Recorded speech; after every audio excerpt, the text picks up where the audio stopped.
Hey good morning everyone. তো আজকে সকাল সকাল দেখেছো তো কি সুন্দর সবজি চলে এসেছে। এই সবজিগুলা আজকে সবগুলো করব না, কিছু কিছু সবজি করবো আর কিছুগুলো রেখে দেবো। তো এইগুলো হচ্ছে পুঙ্কা শাক।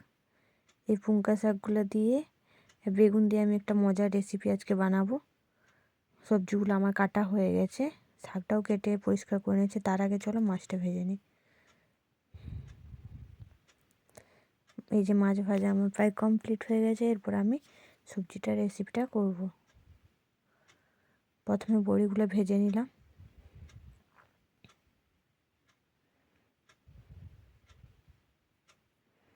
বড়িগুলো ভাজা হয়ে গেছে। এরপর আমি উঠিয়ে রেখে প্রথমে একটু রসুন, তারপরে একটু পেঁয়াজ আর শুকনো লঙ্কা ভেজে নিচ্ছি। এরপর দিয়ে দেবো আমি সামান্য একটু সরিষা বাটা। সরিষা বাটা আমার হয়ে গেছে। এরপর দিয়ে দিচ্ছি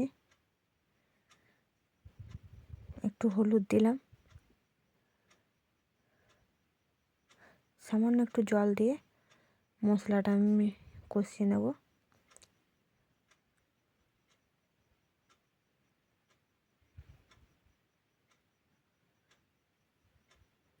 এরপর আমার কেটে রাখা সবজিগুলো বেগুন আলু দিয়ে প্রথমে কিছুক্ষণ নাড়ব।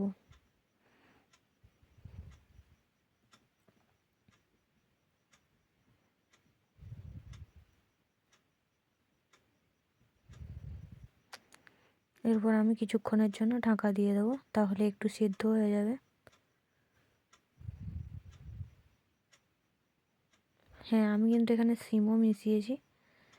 সিম বাড়িতে ছিল, গাছে হয়েছিল।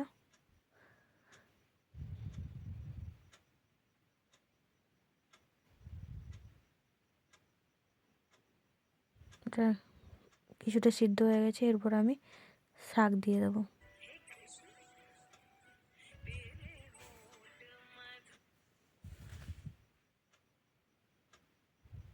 এরপর শাকগুলো দেওয়া হয়ে গেছে। এরপর আমি নেড়ে নেবো প্রথমে, তারপর আমি আবার ঢাকা দিয়ে দেবো।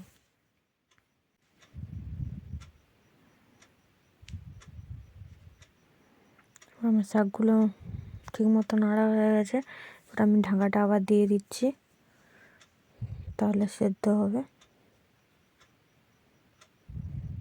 এই সবজিটা কিন্তু আমার খুব প্রিয়। শুধু আমার না, সবারই এটা খুব প্রিয়। আমাদের বাড়ির সবারই ভালো লাগে এই সবজি রান্নাটা।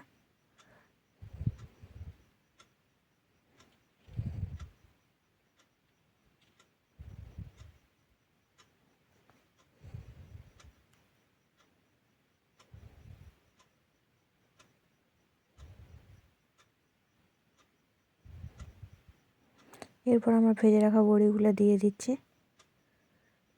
এরপর একটু নেড়ে নামিয়ে নেব।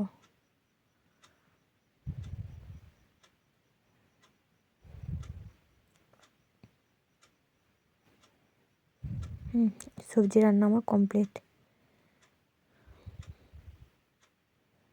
এরপর আমি মাছের ঝোল করব লাউ ডাঁটা দিয়ে। খুব কম মশলায় করব।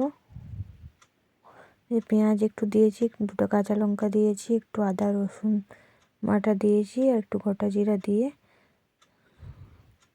আলু আর লাউ ডাঁটা প্রথমে ভেজে নেব ভালো করে। এখন দিয়ে দিচ্ছি একটু হলুদ, টমেটো,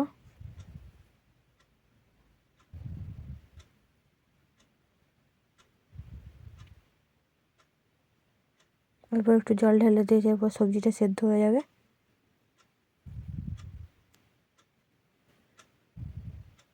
সবজিটা আমার সেদ্ধ হয়ে গেছে। এরপর আমি দিয়ে দিয়েছি মাছ।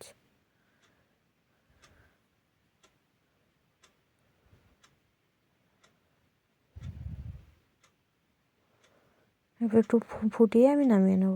আমার রান্না কমপ্লিট।